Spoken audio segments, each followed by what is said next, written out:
Olá, está começando o Câmara Repórter desta segunda-feira, 29 de maio. Veja os nossos destaques. A audiência pública debate o fechamento de agência do INSS na Zona Norte de Natal. Câmara Municipal discute política antimanicomial. Faltando pouco menos de um mês para as festas juninas, a procura por produtos já começou nas lojas de Natal. Aqui no estúdio eu vou conversar com Hugo Araújo, diretor-geral do Instituto de Pesos e Medidas do Rio Grande do Norte, o IPEM, para falar sobre uma grande operação de fiscalização de bombas de combustíveis aqui no estado. Vem com a gente, o Câmara Repórter segunda edição está no ar.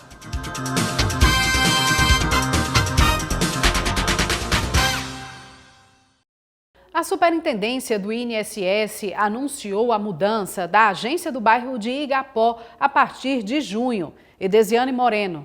O INSS anunciou que a Agência da Previdência Social da Zona Norte de Natal, localizada no bairro de Igapó, vai ser transferida para a Central do Cidadão na Avenida Dr. João Medeiros Filho, no bairro Potengi.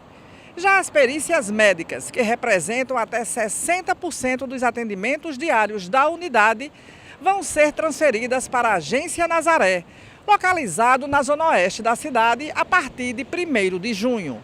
Com isso, a Zona Norte, que é a região mais populosa da cidade, não terá mais uma agência com perícia. Edesiane Moreno para o Câmara Repórter. E essa mudança da agência do bairro de Igapó foi debatida em audiência pública na Câmara pela manhã. Apesar de vários parlamentares tentarem intermediar a situação, o INSS reafirmou a mudança de local. Uma audiência pública para debater o fechamento da agência do INSS da Zona Norte de Natal foi realizada no final da manhã desta segunda-feira, dentro da reunião da Comissão de Justiça. A previsão é que as atividades no local sejam encerradas no final do próximo mês de junho. Essa agência precisa ficar aberta, sobretudo por entendermos que uma população com mais de 400 mil habitantes não pode ficar desassistida. Nós temos serviços básicos dentro do INSS, mas também temos as perícias médicas, que as pessoas que têm a maior dificuldade, elas não podem se deslocar para outra região de Natal. É inconcebível isso. Nós temos que entender que o serviço público é para servir o público da melhor maneira. Então, você sacrificar a população, ter que sair da Zona Norte para ir para o bairro Nazaré, pegar 4 transportes públicos, isso não tem cabimento, não tem como a gente aceitar. Então, nenhum dos elementos que foi nos apresentado, eles corroboram no sentido de nós venhamos entender essa transferência, essa mudança. Você tirar de onde está para colocar na Central do Cidadão, onde já tem uma estrutura precária, não é a solução. Dizendo que quando você tira e coloca na Central do Cidadão, a perícia não vai junto, a perícia vai para o bairro Nazaré. Então, 70% dos serviços do INSS é de perícia médica. Então, é um engodo que quer ser feito. Então, esse aluguel, eu tenho certeza que o porte do INSS, a estrutura do governo, independente de valor, comporta. Então, esse argumento de dizer que o governo está enxugando, né, é uma coisa até vergonhosa. Foi tratado tudo nos gabinetes, mas faltou escutar a população. O principal é a população mais interessada. E o INSS, eu nunca vi ela dar desconto de encargos, sempre aumenta cada dia mais. Então, por que dizem que é redução de custos? A gente não aceita. É um castigo, é uma falta de respeito a você, morador da Zona Norte, a você da região metropolitana. A gente tem aqui o caso do nosso amigo Roberto, que vem de outro município, e ele passa várias horas com todas as dificuldades. Imagina outras pessoas, e ele tem uma condiçãozinha, e quem não tem? Não pagar uma simples passagem. Então a gente pede, certo, que quem está aqui na direção, os diretores, o diretor executivo, quem está lá na gestão lá na unidade da agência da Zona Norte, que tenham sensibilidade e, de momento, pelo menos por enquanto, quando se resolve a situação, a gente não fecha aquela agência. E retirar essa agência do INSS, ou no mínimo diminuí-la, vai ser muito prejudicial à população, que hoje é a maior zona, sem dúvida, da nossa cidade. Então, é inadmissível que se diminua ou se pense em retirar essa agência do INSS ali da Zona Norte. Segundo o gerente executivo do INSS, Emanuel Dantas, o fechamento da agência é devido à falta de estrutura do prédio, além da ausência de paradas de ônibus no entorno. Porém, Está em análise uma possível mudança para a Central do Cidadão e, dessa forma, garantir o atendimento ao segurado. Esse prédio, ele foi colocado à venda, foi oferecido para o INSS. O INSS não tem interesse na compra, porque existe um modelo de agência hoje da Previdência Social, né, que é determinado, né, por portarias, enfim, como que é hoje uma agência da Previdência Social. Em termos de tamanho, do espaço, o espaço tem que ser obedecido. Então, hoje, a perícia médica, a gente vai transferir para a PS Nazaré por um outro projeto. Qual o outro projeto? O projeto que nós temos de implementar uma APS de benefícios por incapacidade, que nós chamamos de agência BI, que é uma agência da Previdência Social por benefício por incapacidade, que é concentrar vários médicos em uma só agência. Com as suas vantagens disso? As vantagens é, primeiro, que o segurado ele vai ter um agendamento muito mais rápido para uma perícia médica do que aquela agência que tem apenas um médico perito ou dois, por exemplo. Catarina Moreira, líder comunitária na Zona Norte de Natal, apontou a necessidade da perícia médica, maior demanda dos segurados da região, que deverá ser transferida para o bairro de Nazaré, dificultando o acesso para os usuários. Ela reforça que não adianta manter outros serviços na Central do Cidadão se a perícia não estiver disponível na região. Vale salientar que a Zona Norte de Natal, a agência da Zona Norte, não atende somente Zona Norte. Atende São Gonçalo, atende Macau, atende Touros, São Miguel, diversos municípios circunvizinhos são atendidos pela agência da Zona Norte. Então não chegou a situação que iria acabar, extinguir as perícias médicas da Zona Norte, né, e ficando assim só no bairro Nazaré. Porém, 80% da atividade principal do INSS na Zona Norte hoje é perícia médica. Um atendimento administrativo não tem serventia para a Zona Norte. Para quê um atendimento administrativo? Se a atividade principal é a perícia médica. As pessoas que têm dificuldade, como eu já falei, as pessoas que têm dificuldade de locomoção, né, não só os deficientes, os cadeirantes, mas também aquelas pessoas que também têm problemas psicológicos, que não conseguem estar andando de ônibus, que têm problema em se locomover, né, para chegar no bairro de Nazaré. Salientando também as pessoas que não têm condições financeiras, né, que isso aí está mexendo totalmente no financeiro da Zona Norte. Porque as pessoas muitas vezes vão para o INSS a pé. E na reunião da Comissão de Justiça, entre as matérias aprovadas está a que cria um canal de denúncias para coibir irregularidades na administração pública. A Comissão de Justiça, Legislação e Redação Final da Câmara Municipal de Natal designou 27 projetos de lei e apreciou 30 matérias. Entre as matérias aprovadas está a que dispõe sobre a criação do selo Empresa Amiga da Mulher.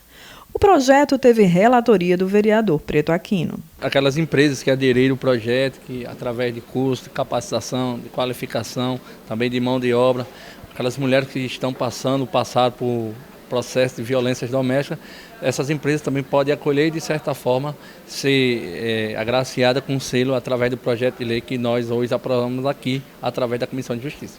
Os parlamentares também aprovaram um projeto de lei que cria um canal de denúncias no município de Natal. A relatoria foi do vereador Kleber Fernandes. A pretensão do projeto é instituir um canal de denúncias onde a população em geral, ou até mesmo servidores do município, que identifiquem possíveis irregularidades, atos ilícitos, ações de improbidade administrativa ou outras ilicitudes, que possam fazê-lo através de um canal instituído pela Prefeitura para coibir possíveis irregularidades no âmbito da administração pública municipal. O vereador Ranieri Barbosa apresentou emenda para garantir que a acessibilidade esteja inclusa no projeto Pavimentação Cidadã, de autoria da vereadora Nina Souza. Já existe uma lei promulgada de autoria da vereadora Nina, que criou o programa Pavimentação Cidadã, que há uma contrapartida do contribuinte, do cidadão, para ter uma redução no IPTU aquele que fizer a pavimentação. Então, nós colocamos um programa para que quem tivesse também fazendo acessibilidade nas pavimentações tivesse direito também a um incentivo de redução ao IPTU. Na tarde desta segunda, uma audiência pública abordou a luta antimanicomial para melhorar a assistência aos pacientes com transtornos mentais. A iniciativa foi da vereadora Camila Araújo. A Frente Parlamentar da Segurança Pública da Câmara Municipal debateu nesta segunda-feira a política antimanicomial preconizada pela Resolução 487/23 do Conselho Nacional de Justiça, que prevê o fechamento dos hospitais de custódia. A proposição do debate foi da vereadora Camila Araújo. Essa resolução ela estabelece a política antimanicomial do Poder Judiciário e determinando o fechamento dos hospitais de custódia. E aí causa uma preocupação muito grande porque a sociedade de psiquiatra ficou totalmente afastada dessa discussão. E sabemos que no hospital de custódia existem diversos pacientes com transtornos mentais e transtornos mentais graves, que são o caso dos psicopatas, dos serial killers que praticam aí o assassinato em série. A medida é vista com preocupação por representantes de entidades médicas. Para eles, os pacientes psiquiátricos precisam de tratamento e existe real necessidade da manutenção dos hospitais de custódia. Um período pós-pandemia que verificamos que nesse período uma quantidade grande de pessoas, até próximas da gente, do trabalho da gente, adoeceram e os leitos diminuíram. Não tivesse diminuído, teria aumentado a quantidade de pacientes. Então, somando as duas coisas, diminuição de leitos e aumento de pacientes, a gente já tem uma desproporção. Trazendo essa discussão para a reflexão dessa solicitação, dessa mudança, dessa resolução do CNJ, a gente percebe que o que já está ruim poderá piorar muito, com gravidade. Esse que vem agora, essa leva que vem dos hospitais de custódias, são também pacientes psiquiátricos, doentes mentais, só que tem um problema adicional. São extremamente perigosos. A doença que eles têm os fazem muito maldosos para os outros, ao ponto de matar, de torturar, de esquartejar. Coisas desse tipo, que chamam crimes hediondos, muito graves. Todo psiquiatra e todo profissional que trabalha com a saúde mental, dedica seu tempo, é contra essa resolução. Não há uma justificativa plausível para você negligenciar, ignorar a doença mental. Quando falamos da doença mental, estamos falando dos casos graves. Os casos em que o paciente, por estar subjugado, por estar dominado por um sintoma chamado delírio, ele é capaz de matar, ele é capaz de tirar sua vida, ele é capaz de criar situações extremas. E não é por maldade, é porque ele acredita. Ele está sofrendo. Então, é uma via de mão dupla. Você precisa proteger o paciente e precisa proteger a sociedade. O presidente da Associação Brasileira de Psiquiatria, Antônio Geraldo, participou de forma remota. Ele disse que há no Sistema Único de Saúde menos de 13 mil leitos voltados para os doentes mentais e que o número tem caído a cada ano. Por outro lado, na rede privada e suplementar, o número de leitos cresce. Segundo ele, ainda há muita desinformação e preconceito quando o assunto são as doenças mentais. Psiquiatra do Hospital Onofre Lopes, Emerson Arcoverde, reforçou a questão da deficiência de leitos na rede de atendimento geral. No próprio UOL, só são 6. Não teve abertura de CAPS nem de leitos em hospital geral a contento, né? Desde que, como eu disse, comecei a trabalhar no Onofre Lopes há mais de 10 anos, são os mesmos 6 leitos. E não abriram-se outros leitos em Natal. Abriram 6 no Hospital Municipal, que fecharam e só tem 3 hoje em dia. E fechou-se um número muito grande de outros leitos.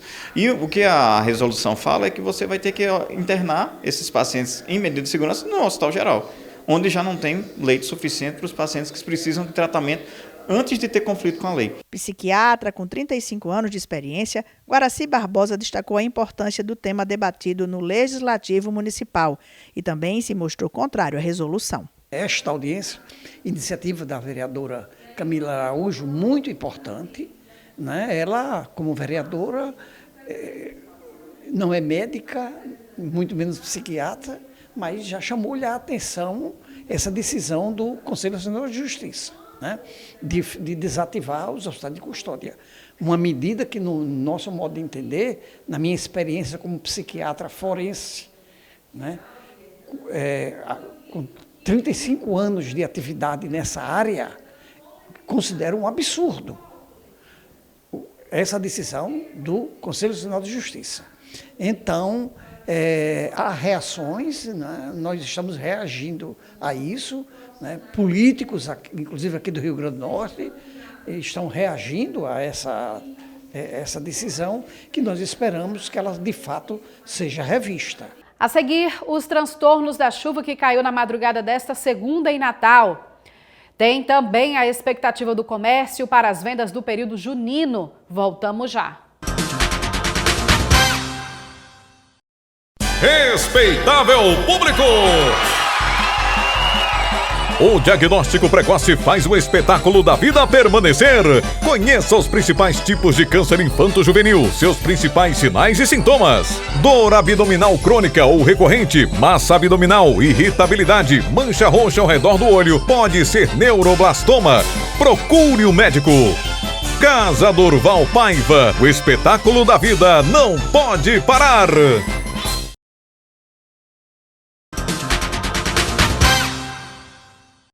Trânsito pesado, pontos de alagamento e muita lama. Motoristas e moradores da Zona Norte de Natal tiveram mais uma manhã de agonia por causa da chuva que caiu na madrugada. Por conta da chuva da madrugada, a Avenida João Medeiros Filho, na Zona Norte de Natal, amanheceu nesta segunda com várias poças de água e pontos de alagamento. Os motoristas tiveram dificuldade para trafegar na via. Sempre é assim, quando chove aqui, é a dificuldade para a gente passar aqui. Muito buraco e quando chove é esse transtorno aí. Alaga tudo, meu amigo. É a dificuldade, viu? Zona Norte, infelizmente, sempre abandonado pelo poder público, os órgãos estaduais e municipais não estão nem aí, né? 1/3 da população de Natal reside aqui e a gente carece, né, das necessidades públicas. Qual a dificuldade é que você está vendo com essa chuva? De antemão, bem como vocês podem apresentar aí, a estrada da Redinha aqui, ó. Há anos que está abandonada, né? E aí a buraqueira total e o carro só PT, né? Uma grande poça d'água se formou em frente a esta parada de ônibus. Os pedestres dizem que o problema não é de hoje. Eu moro aqui já faz mais de 20 anos na Zona Norte e a situação aqui desse conjunto é sempre assim. Essas ruas aqui de barro, quando chove, o barro desce todinho para cá e fica esse lamaçal aqui. Aí precisa um idoso passar, agora não porque já deu uma estiada, mas quando estava chovendo estava correndo um rio aqui. Se precisar um idoso passar, se precisar uma mulher com um bebê, até um adulto mesmo pode cair, escorregar, um carro atropela, um acidente. Então, essa é a situação aqui que a gente passa diariamente, né? Eu acho que é Natal todinho, não é só aqui não, que a gente vai para os outros lugares que são os impostos até mais caros do que aqui e essa...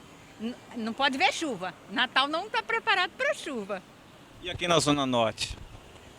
Aqui é igual a todos os lugares e aí além da água, é um ônibus que não tem uns 10 minutos que a gente está aqui e não passa ônibus. E para atravessar aqui com tanta lama, como é que é? É difícil. O alagamento da via causa transtornos também para os comerciantes do entorno. Sempre que chove tem essa mesma situação, né? O transtorno, a areia desce, fica empoçada aí, o que ocorre... De tantos carros passar e a poça vai abrindo as crateras. Acidente tem todos os dias aí em frente desse sinal. Todos os dias. Se você estiver aqui, todos os dias tem. Tanto desse lado como do lado de lá. E para o senhor que é comerciante, quais são as consequências? Os clientes sempre reclamam justamente dessa questão aqui da lama, né? Aí ele sai e reclama porque gera um mau cheiro muito grande. Estamos aqui na rua João Alves Santana, localizada bem ao lado da Avenida João Medeiros Filho.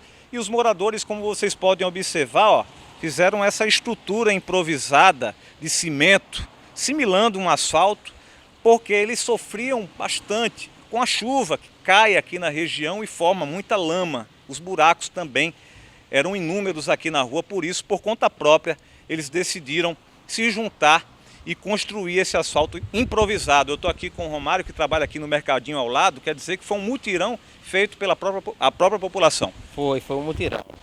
Aí teve iniciativa, eu comecei com a iniciativa. Eu tenho um comércio aqui, aí a buraqueira grande, chovia, não é, com 2 dias meu pai ajeitava de novo. Eu digo, não quero saber disso. Comecei a colocar o concreto aqui na frente, combinei com meu vizinho, ele colocou também. E o resto da vizinhança foi se reunindo, fazendo aquela velha vaquinha, né? E então fechamos até a esquina. E quando chove, era um lamaçal danado. Ainda é nessa parte que falta fazer. Falta ainda chegar até a João Medeiro e ainda falta completar até o calçamento ali em cima. Mas também na batalha, né? Atrapalhava muito então a clientela chegar aqui? Demais, rapaz. Os fornecedores, cliente, chegava, estourava pneu de carro e tudo na prefeitura é calçado, né? Agora a gente vem com uma informação de utilidade pública. A Delegacia Geral de Polícia Civil, a DGPOL, anunciou a mudança de endereço da Delegacia de Plantão da Zona Sul de Natal. Simone Silva tem mais informações. A partir desta segunda-feira, em virtude de uma reforma no prédio, a Delegacia de Plantão da Zona Sul deixa de funcionar na Avenida Interventor Mário Câmara, na Cidade da Esperança, e passa a funcionar por 3 meses na 3ª Delegacia de Parnamirim, localizada na Avenida Bela Parnamirim, no Jockey Clube. Os serviços lá oferecidos serão procedimentos de prisão em flagrante, apreensão de adolescente por ato infracional das áreas Zona Sul, Leste e Oeste de Natal e dos municípios de Parnamirim, Nísia Floresta, Monte Alegre, Brejinho, Bom Jesus, Macaíba, São José de Mipibu, Vera Cruz e Lagoa Salgada. Termo circunstanciado de ocorrência, boletim de ocorrência circunstanciado das mesmas áreas. O governo do estado fez um alerta para quem encontrar alguma ave doente ou morta nas praias, para não tocar nos animais. Essas aves podem estar contaminadas com o vírus H5N1, que é a gripe aviária. O governo do estado informa a população que foram encontradas aves migratórias mortas no litoral do Rio Grande do Norte. Devido ao decreto de estado de emergência zoossanitária emitido pelo Ministério da Agricultura e Pecuária em função da detecção de infecção pelo vírus da influenza aviária H5N1 de alta patogenicidade em aves silvestres no Brasil, foram recolhidas e enviadas amostras para análise do Laboratório Federal de Defesa Agropecuária. Não há confirmação de contato de seres humanos com as aves encontradas. As autoridades sanitárias também não registram ocorrência de casos suspeitos ou confirmados de gripe aviária. Os órgãos responsáveis seguem acompanhando a situação com as devidas ações de vigilância e rastreio. As autoridades pedem que as pessoas que eventualmente tiveram contato com aves encontradas mortas ou doentes em área litorânea coloquem-se automaticamente em isolamento por 10 dias e contatem um serviço de saúde da sua região. O governo do estado também recomenda não tocar, recolher, resgatar ou receber aves mortas ou doentes em área litorânea. Caso encontre alguma ave nestas condições, a orientação é ligar para 190 ou passar informações para o e-mail protocoloidiarne@gmail.com. Com a proximidade do período junino, o comércio da capital começa a se preparar para as vendas de produtos. As expectativas são otimistas. Há pouco menos de um mês para o início das festas juninas, o comércio já se prepara para atender ao público, que, como todo nordestino, não deixa passar um bom forró, uma quadrilha e muita comida típica. Afinal, já são 3 anos sem comemoração livre de qualquer restrição. E se o assunto é variedade, esse ano as lojas estão caprichando. Existem produtos para todos os gostos e bolsos, desde uma simples decoração até materiais para grandes eventos. O que importa é não ficar de fora da mais tradicional festa nordestina. A expectativa é boa, né? O São João é uma festa típica do nordestino, então assim, com antecedência a gente já tem aí supermercado, empresários que vão decorar suas empresas, seus sítios, seus comércios, casa de praia principalmente, e aí a gente já vem com esse aquecimento. E aí chega mais um pouquinho mais para frente e vem o público final, que aí se Deus quiser, dar aquela levantada, né? Tiaras, umas fogueiras, tudo são de artesãos locais. A gente foca bem nessa parte, que a gente sabe que, por outro lado, ajuda o artesão local, aquece de uma forma ou outra a economia local, e aí a gente tenta investir mais nessa parte aí. Mas tudo a gente tem um pouquinho de novidade. Painéis, a gente tem muita coisa, balão, de tudo um pouquinho vai ter. Com 18 anos dedicados à sua grande paixão, o quadrilheiro Douglas Barros já comprou todo o material necessário para produzir o figurino de uma das mais tradicionais quadrilhas do estado. Para ele, esse ano as opções de materiais são muitas e a expectativa é poder apresentar um ótimo espetáculo. Já faz um tempinho que a gente está nesse período de compra e agora finalizando, né, adereços, figurinos, aí aparecem alguns materiais que ainda estão faltando e a gente tem que ver as compras. Esse ano a gente vem com um fôlego total, né, nos preparando aí mais de 6 meses de preparo e nossas expectativas são as melhores possíveis para que o São João desse ano seja maravilhoso. Seguindo os mesmos passos, Roberta Iádia vai utilizar o tema para organizar uma comemoração dupla. Eu adoro São João e cai bem pertinho do meu aniversário. Eu estou aqui já dando uma olhada para fazer minha festa típica. E não se pode pensar em festas juninas sem falar de fogos de artifícios, um complemento necessário para o sucesso das festividades. O comércio especializado também tem uma expectativa bastante positiva e espera um aumento nas vendas em torno de 10% em relação ao ano passado. Esse ano é o primeiro ano livre totalmente da pandemia, do Covid, né? Então a gente espera que seja um São João assim muito animado. E a procura ela está lenta ainda, porque ainda estamos no mês de maio, mas quando virar o mês de junho, que aí são a comemoração dos santos juninos, aí sim a procura será melhor. Depois do intervalo, você vai ver uma entrevista com o novo diretor-geral do Instituto de Pesos e Medidas do Rio Grande do Norte, Hugo Araújo. Não sai daí. Respeitável público! O diagnóstico precoce faz o espetáculo da vida permanecer.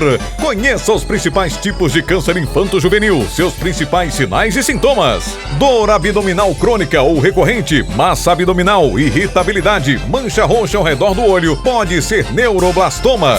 Procure o médico. Casa Durval Paiva, o espetáculo da vida não pode parar.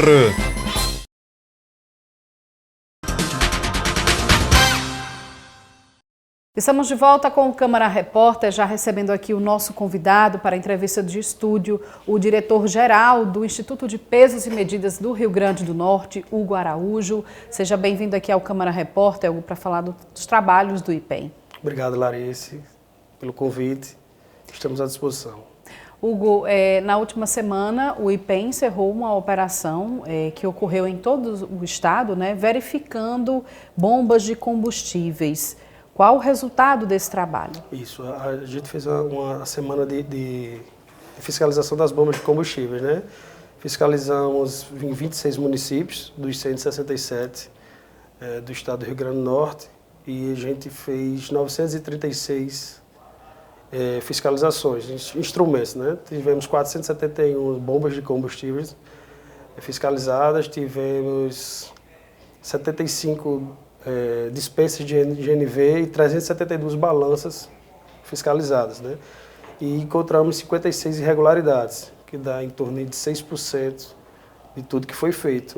Na nossa visão é um índice baixo, é uma boa notícia para todos nós, para o consumidor, para que ele tenha a ciência que está comprando o que está pagando, né? Deixar claro que o IPEM, a responsabilidade do IPEM é a vazão do combustível, né? A qualidade do combustível é com a ANP. Certo. Os preços é com o PROCON. O IPEM ele tem a responsabilidade de fiscalizar a vazão. Então, se você compra 20 litros, você tem que receber 20 litros. É aceitável 100 ml para mais, 100 ml para menos. Então, é isso que a gente está à disposição dos consumidores. Certo. Tá certo. E no caso dessas irregularidades, ao constatar, né, apesar de ser baixo, como você falou aí, o índice, qual é o encaminhamento que o IPEM dá? Ele notifica, já multa, como é que é? Tem certas irregularidades que a gente só orienta, faz a orientação para que o empresário corrija. Outras, a gente faz a autuação, faz a notificação. E quando a irregularidade é muito grave, a bomba já é lacrada, então ele não pode mais vender o combustível naquela bomba até que ele se regularize. Houve algum caso desse tipo? Todos, não houve nenhuma bomba foi lacrada. Houve autuações, houve notificações, mas nenhuma foi lacrada. Certo. E que outros trabalhos aí dentro do planejamento do IPEM vão ser realizados também? O IPEM ele fiscaliza 26 mil itens. São 26 mil produtos que o IPEM é responsável pela fiscalização, né?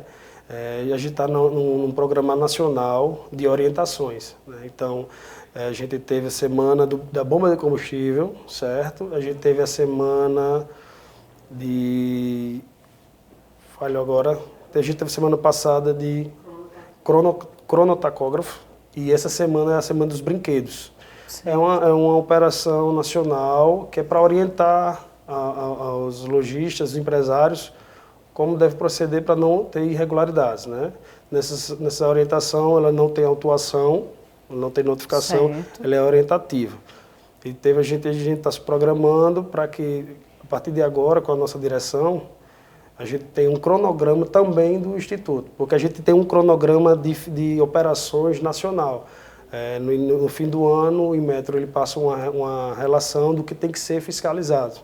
Então, a gente tem metas a cumprir. Certo? E a gente está fazendo também as nossas metas para que possa o órgão fiscalizar e deixar o consumidor assegurado. É exatamente isso aí. Você está falando dessas metas próprias do IPEM, né? Você está perto de 30 dias, né, que assumiu a direção geral do órgão, né? Para além dessas operações, que desafios você vê aí à frente do IPEM, né, desse instituto? Nosso primeiro maior desafio é a reforma do prédio, que graças a Deus conseguimos, através da direção antiga, da doutora Mariana, já deu início. A gente agora está dando pontapé, já foi o pessoal da infraestrutura do Estado fazer toda a vistoria. E se Deus quiser, até o fim do ano a gente faz a reforma do prédio para que possamos dar um bom atendimento ao público e as condições básicas para o servidor trabalhar e assim a gente poder fazer com que o IPEM funcione e traga resultados. E só para deixar claro também para quem está acompanhando a gente, né, a população pode ter acesso aos serviços do ITEP? De que forma? Do IPEM, perdão. O IPEM, de que forma? Deixar claro que a nossa direção está querendo que o IPEM se aproxime mais do consumidor, seja pelas redes sociais, né, no @IPEMRN, seja através do e-mail da ouvidoria ipem.rn@gmail.com e do nosso WhatsApp, que é o 98147 9433, é o 981479433. E no nosso endereço físico, que é lá na Olinto Meira, vizinho à Escola Chapeuzinho Vermelho, estamos lá de 7 às 13 horas, de segunda a sexta, é só chegar e será bem atendido. E isso é apenas para canais de denúncias ou para solicitar algum serviço? Como é que é? Para a ouvidoria ela serve tanto para denunciar irregularidades como também para solicitar serviços, né? Para que solicite uma fiscalização, eu queria que fosse feita uma fiscalização em tal local. Vai lá na ouvidoria, Dona Socorro atenderá muito bem, certo? Então é só procurar o IPEM nesses canais. Tá certo. Hugo, a gente sabe que aqui estamos já chegando no período junino. Tem algum tipo de fiscalização voltada a produtos? Essa foi uma pergunta que me foi feita na sexta-feira, que os fogos de artifícios não é com a gente. Certo. É com os bombeiros, né? E não é com a gente não tem essa responsabilidade. Mas brinquedos, né? Que geralmente tem também. Então a gente está nessa semana educativa e em breve estaremos em operações. Espero que a gente possa cumprir com o nosso papel e semanalmente, e deixar claro aqui para todos que semanalmente é feita fiscalização nos postos de combustível, né? Então, semanalmente, em todo o estado, a gente está fazendo fiscalização. Então, essa operação era porque ela foi uma coisa bem determinada, foi um pedido meu, porque a gente fez para saber como é que estava a situação das bombas. E, para nossa surpresa, E uma boa notícia para todos nós é que a gente encontrou pouquíssima irregularidade. Mas a gente vai semanalmente tendo fiscalizações de vários tipos de produtos para que possa o consumidor, volto a repetir, o IPEM ele está trabalhando para o consumidor. Para o consumidor saber que tudo que ele está comprando, ele está tendo com qualidade. Tá bom, então, Hugo Araújo, diretor-geral do IPEM, obrigada pela sua participação aqui no Câmara Repórter, e quem precisar, nos canais que você já anunciou aqui, para entrar em contato com o Instituto. Eu agradeço o convite e o IPEM está de portas abertas para todos. Muito obrigada. Obrigado. Essa edição do Câmara Repórter fica por aqui. A você de casa, obrigada pela companhia mais uma vez. A gente volta a se encontrar nesta terça-feira, se Deus quiser. Tchau.